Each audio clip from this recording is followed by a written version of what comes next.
SAP Materials Management is one of the core modules of SAP ERP, Enterprise Resource Planning system, and is used for procurement and inventory management processes in an organization. It covers various functions such as material requirement planning, purchasing, inventory management, vendor evaluation, and invoice verification. While it is not possible to provide a comprehensive full tutorial on SAPM in a single response, I can give you an overview of the module and its key functionalities. Here are some of the important aspects of SAPM. Organizational structure. SAPM is based on the organizational structure of the company. It includes defining various organizational units such as company code, plant, storage location, purchasing organization, and purchasing group. Master data.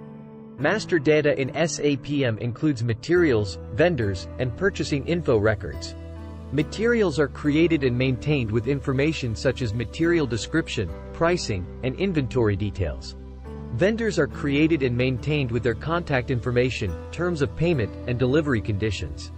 Purchasing info records stored details such as prices and conditions specific to a vendor material combination. Procurement process. The procurement process in SAPM involves activities such as requisitioning, request for quotation, RFQ, quotation comparison, purchase order creation, goods receipt, and invoice verification.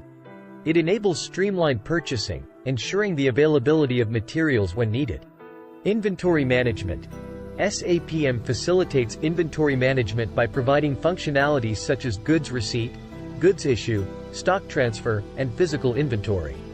It helps in maintaining accurate stock levels, tracking material movements, and managing stock in different storage locations. Material valuation. Material valuation involves determining the value of materials in inventory. SAPM provides various valuation methods such as moving average price and standard price. It also supports inventory costing and inventory revaluation processes. Logistics invoice verification. The logistics invoice verification process in SAPM involves verifying invoices against purchase orders and goods receipts. It ensures accurate and timely processing of vendor invoices, tracks payment status, and manages discrepancies, if any. Reporting and analytics. SAPM offers various reporting and analytics capabilities to monitor and analyze procurement and inventory data. It provides standard reports as well as the flexibility to create custom reports based on specific requirements. It is important to note that SAPM is a complex module, and gaining proficiency in it requires hands-on experience, training, and continuous learning. You can explore official SAP documentation, training courses, online tutorials, and community forums to dive deeper into the module and its functionalities. Additionally, consider seeking training and certification programs offered by SAP or authorized training partners to enhance your skills and knowledge in SAPM.